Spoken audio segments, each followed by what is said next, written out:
Shading with 2D media. We are going to use a color pencil, an ebony pencil, a chalk pastel, and a marker to shade.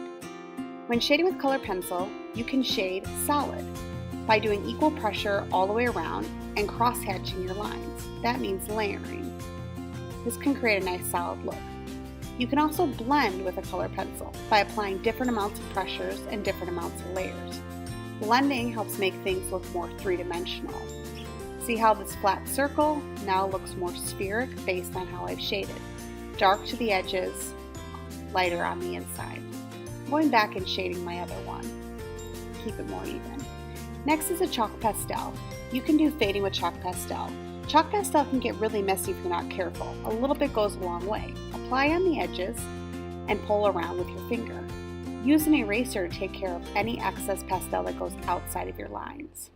Using an ebony pencil and a blender, you can create nice gray shading. This is great for areas that you want to appear white but have shadowing. Oftentimes if you leave something flat white, it tends to look boring.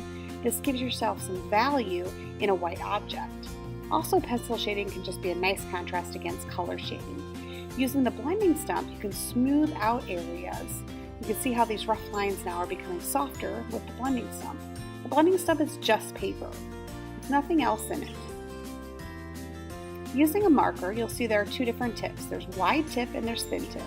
I'm using the wide, flexible tip to fill in this larger area. When I approach smaller areas, I want to use my thin tip marker. You can see here I made a mistake, so I went through with my Sharpie to fix that.